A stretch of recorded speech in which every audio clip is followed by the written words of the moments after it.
Hey there, Mr. Weaver here, and this is Module 9, Lesson 3, Writing Exponential Functions. After this lesson, you need to be able to construct exponential functions by using a graph, a description, or 2 points. And you need to be able to create equations and solve problems involving exponential growth and exponential decay. Let's learn constructing exponential functions. If you are given 2 points, a graph, or a description of an exponential function, you can write an exponential function to model the data. If you're given 2 points, then you're just going to substitute the value of x and y into the equation for y equals a times b to the x power. Remember, that's our general format for an exponential function. What's going to happen is you are going to get a system of equations with 2 variables, each with a and b as unknowns, and then you can solve using substitution, or we could go to Desmos and solve it that way and find their intersection.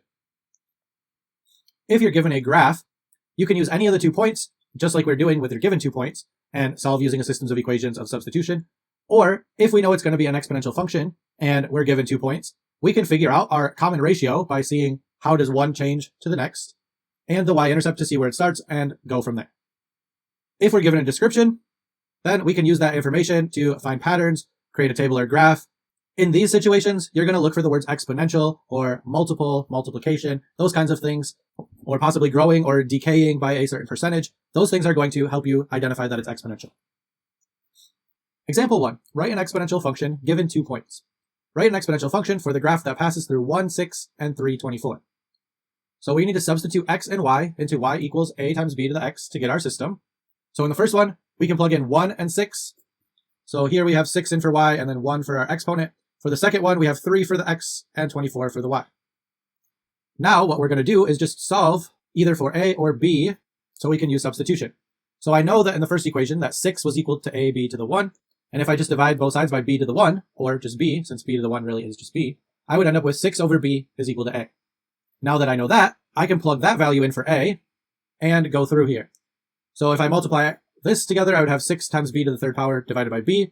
Here's where our exponent rules can help us. If I have b to the 3rd on the top and b to the 1st on the bottom, I know when I'm dividing, I subtract the exponents. So I'd end up with 6b to the 2nd power, and it would go on top of the fraction since b to the 3rd had more. Now I can divide both sides by 6 and get 4 equal to b squared. And then taking the square root of both sides to solve for b, I would say b was equal to 2. Substituting that back in because I still need to figure out what a is equal to. If I know that b is 2, then I can go through the same process. So I'm solving for a, dividing both sides by 2 to the 1st power, which is just 2. So a must be equal to 3.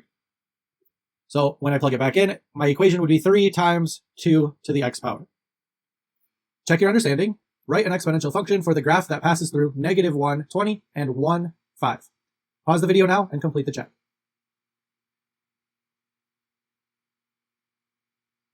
Check your answer. You should have said y equals 10 times 1/2 to the x power. When we're doing this, the second coordinate here, where we have 5 for y equals a times b to the 1, this is going to be the one that you're going to want to solve because we have the b to the 1 power. For the other one, we'd have 20 equals a times b to the -1, which isn't quite as nice, but it still could work out. So if I'm solving this equation for either a or b, I'm just going to solve for a like we did before. So divide both sides by b to the 1 or just b. That gives me what a is. Now I can plug that in. So I have 5 over b, and then this b to the -1 would just be 1 over b. Remember the negative exponent, we move it to the bottom.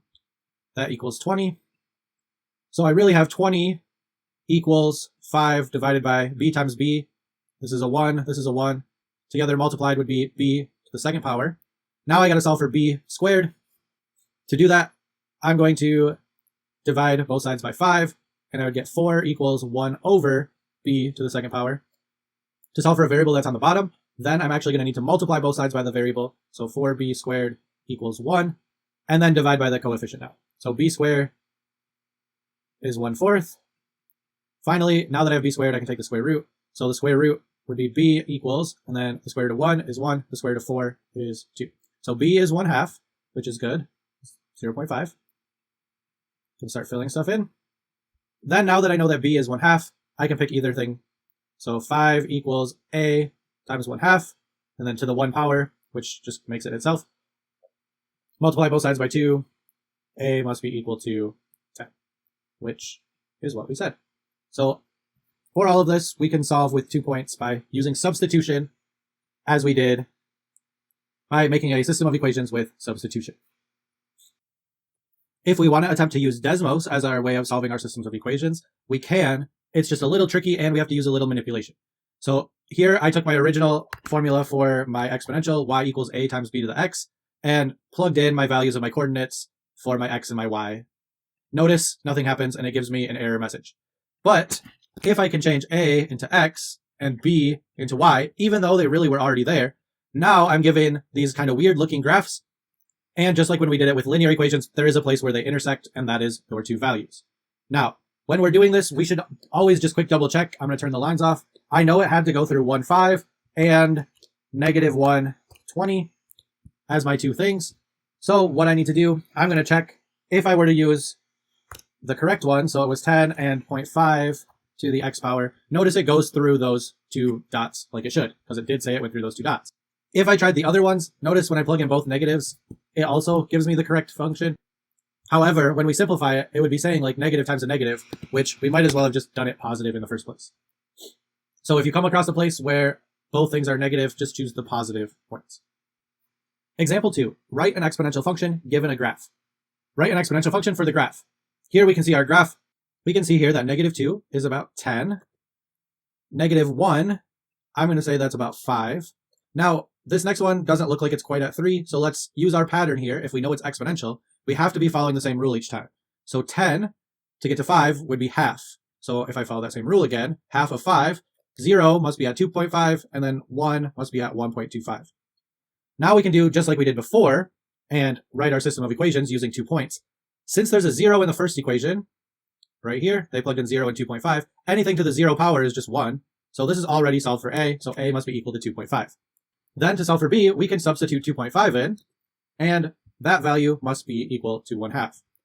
We would just have 2.5, and if we divide it by 2.5, 1.5 divided by 2.5 is 1/2. So the graph can be modeled by the function y equals 2.5 times 1/2 to the x power. Now, if you are given a table, or even a graph sometimes where the points are easy to see, there is a quicker way than using systems of equations and substitution. If you can see up here, in my table, I was looking for the pattern of what happened every time. It was multiplied by 1/2. Notice, what is the b value? It is 1/2. The a value was 2.5. Where do we find that? That's our y-intercept. So if you notice our two things, our a value is your y-intercept. Your b value is your common ratio. What are you multiplying by each time? So if you can easily identify these in a graph or in a table, use them. Check your understanding. Answer the questions for the 3 parts. Pause the video now and complete the check.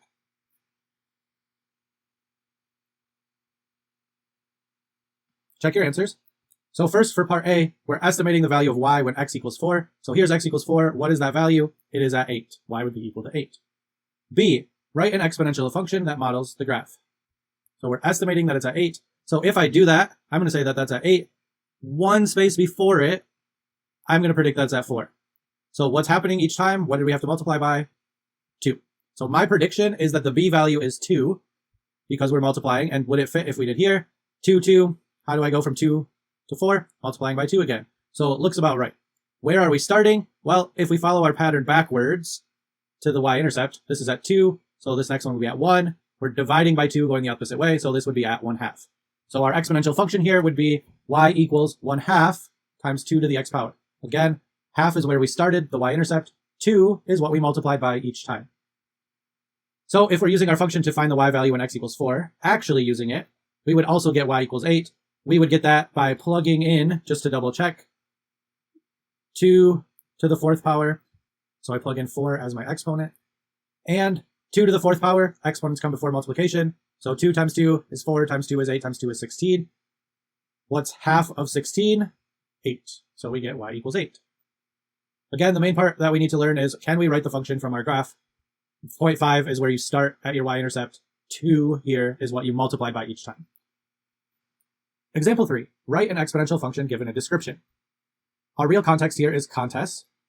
A radio station is giving away $1,000 to the first listener who answers a question correctly.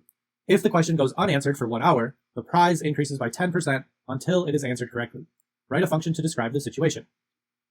Since the total is going up here, we can see that it's increasing. This would be exponential growth. So we know that the b value has to be bigger than 1. And if we're doing this, we would have the 1,000 is where it would start, 10% going up 1,000, meaning next time it's going to be up $100 compared to what it was, since that's 10%. So I multiplied it by essentially by 110% because I'm adding 10% to what we already had. To figure out what we're actually multiplying by, since we don't want to use a percentage, we would just divide where we end divided by where we started, and we would end up by 1.1.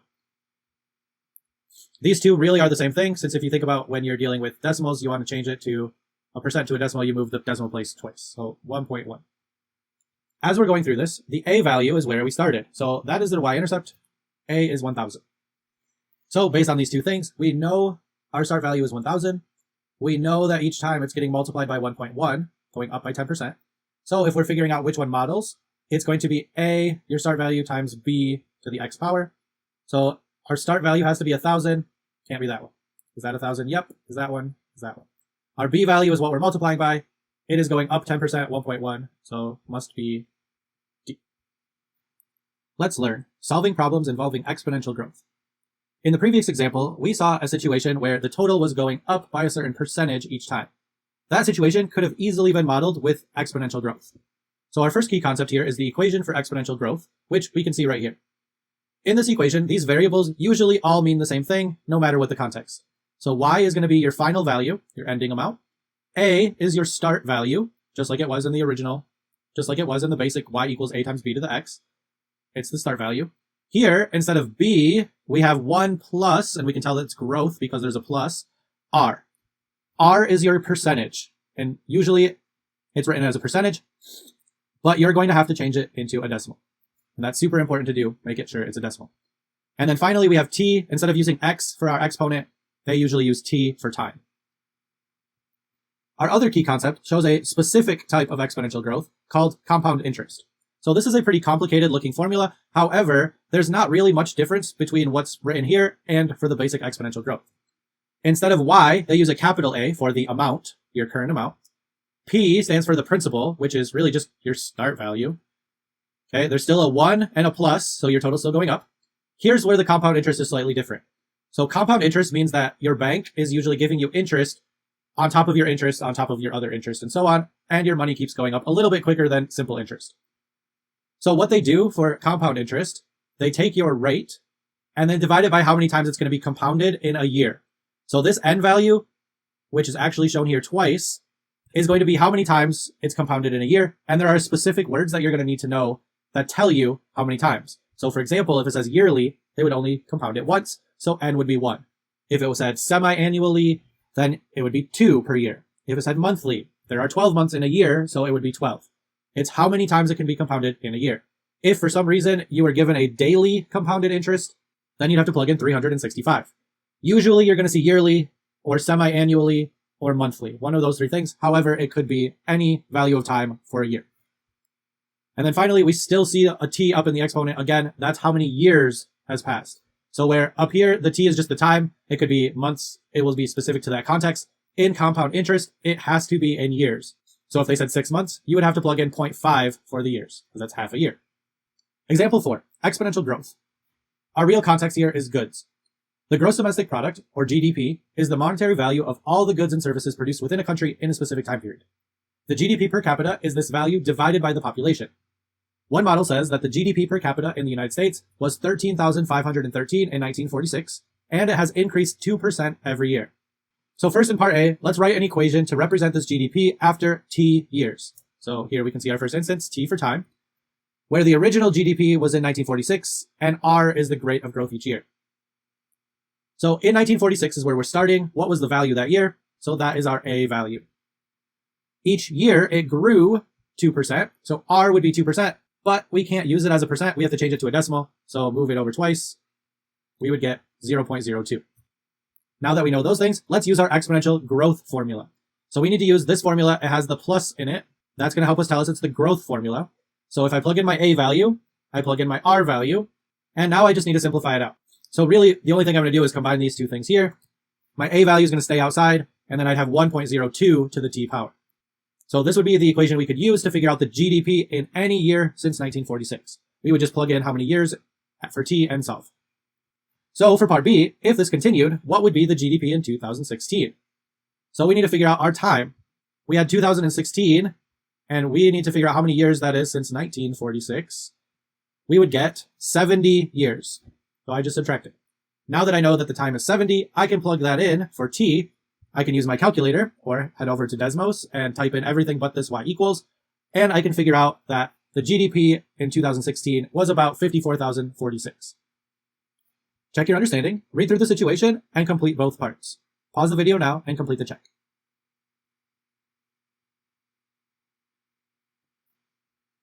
Check your answer. You should have first said D is our correct equation. It is starting at 912,000 since it says t years after 2014, so that would be the first year. What is our percentage? R was 2.9, so I need to do 0.29, and then I'm going to add that to 1, so 1.029, which is what we see here in D. Then to the nearest person, the population in 5 years, so we don't have to figure out the time this time. They tell us 5 years, so we're going to plug in 5 for t using our calculator. 912,000 times 1.029 to the 5th power would be about 1,052,136 people. Realistically, we would want to round this off even farther to maybe like 1,052,000, since we started with a round to the nearest 1,000 to begin with. So we would round to the nearest 1,000. But that is the answer that they looked for, to the nearest person.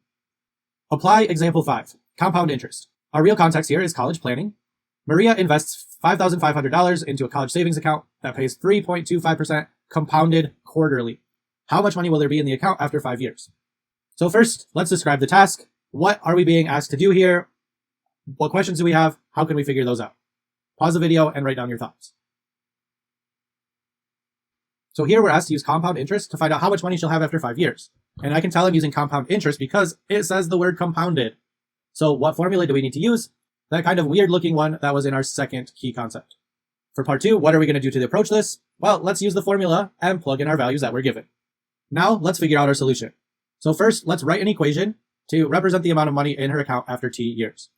So we can see here she starts with 5,500.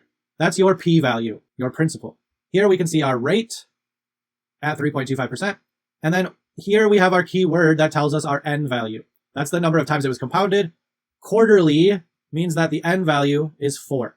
Quarterly, there are 4 quarters in a dollar, 4 quarters in a year. So now that we have these things, 5 years will be our time. Let's make our equation. So our amount will be 5,500 times this crazy looking thing here comes from doing 1 plus 0.0325. I got that by moving the decimal twice.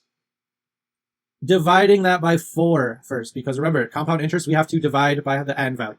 So when I do 0.0325 divided by 4, I end up with 0.08125. Don't round it off until the very end.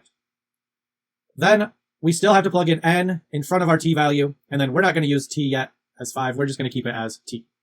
Now for the second part, if I'm figuring out how much she has made, that's where I'm going to plug in 5 for t. When I do that and use a calculator, we would find that in her account she has $6,466.22. Before we move on to the next one, I want to quick show you how you could do this in Desmos because it is a little tricky to get set up.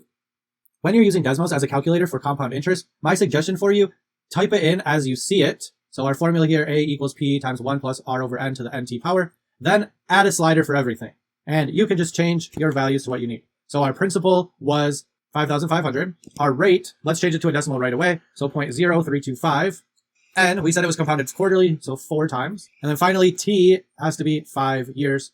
If I add a slider for everything, then up top here, it will say my a value, my amount is what we had. And then we just had to round off to money. So that 8 would round the 1 up to a 2. But this is the easiest way to use Desmos as a calculator rather than trying to type in all these values in their correct spots. And you can also do this with regular exponential growth. You could always just change p back to lowercase a, capital A to back to y, and then take out the n's and use your sliders as your calculator. Whatever works best for you. For the last part, how can we know that our solution is reasonable? Well, here, 3.25 is not really that big of a percent, right? If you got a 3.25 on a test, you didn't get very much. It's not going to bump it up too much. So 6,600 compared to 5,500, not really that much higher. We could be pretty confident that we have around the correct answer, making just over $1,000 in 5 years, not unheard of. Check your understanding, read through the situation, and complete both parts. Pause the video now and complete the check.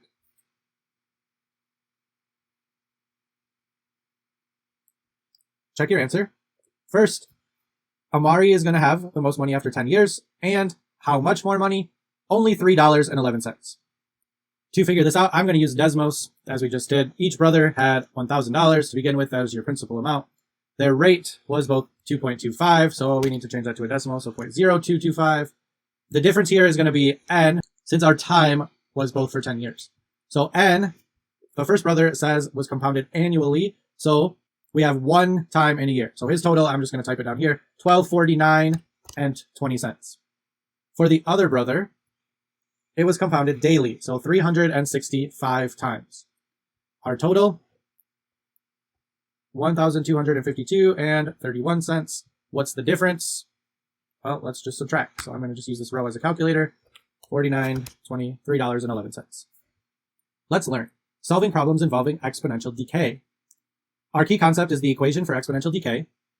It is pretty much the same formula as exponential growth, except instead of a plus to show it's growing, we have a minus to show that it is decaying, since our total will be going down. Everything else, all the letters mean the same thing. Example 6, exponential decay. Our real context here is banks. In banking, a dormant account is one that has not been used in over a year. A bank charges a monthly fee on dormant accounts of 0.8% of the account balance. One dormant account initially had a balance of $1,609. So part A, write an equation to represent the balance in the account after T months. So we can see that they are charging a fee, meaning their total is going to be going down. They're taking money out of that account. So we need to use our exponential decay equation, which has the subtraction. So our initial value, our A, was 1,609. Our rate is 0.8%. Yes, it's already a decimal, but it has that percent sign, so we still actually have to change it to a decimal. So 0.008. Then we have it to the t power. So simplifying that out, our A value stays the same, but 1 minus 0.008 is 0.992. For the decay ones, this value should be between 0 and 1. If you get a negative number, you did something wrong. And if it's bigger than 1, if it's like 1 point something or 2 point something, you also did something wrong. So that equation is what we'd use for the account balance after T years. Now, if we want to estimate the balance after a year, remember they're charging it monthly, so our time would be 12. It went on for 12 months. So if I plug in 12 for T and use my calculator, their balance would be down to $1,461. And we could say this makes sense. They're taking out a little bit each month, so your total should be going down. Check your understanding, read through the situation, and answer both parts. Pause the video now and complete the check.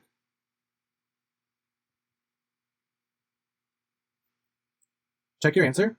So first in part A, you should have said B was the correct answer for the population. They're just using this value, even though it says million, as our start value. It's the same in all of them. That doesn't help. A 0.18% decrease, telling you that it's going down. So we had to subtract. This should be 1 minus 0.0018. When we do that, we get 9982. Again, if it's decreasing, as I just said in the example, your total should be between 0 and 1. This one is over 1, can't be right. This one is over 1, can't be right, for a decrease. So it must be B. Then, if we're predicting our population after 15 years, we would plug in 15 for our exponent and say 1.8010 million. If we're checking this in Desmos, I'm going to add my slider for everything. My start value was 1.8503. My rate, it was decreasing, but we showed that up here in the subtraction by 0.0018. And our time was after 15 years. So we're rounding to the nearest 10,000th. So that 6 would round that 9 up to a 0, and that 9 would round up to a 1. So we end up with 1.8010. And we were talking about millions, so that's where we go, which would look like this. So 1,800,010, and then to make this millions, we would have to have 2 other zeros. So really, this is saying 1,801,000 people, which is our prediction in 15 years.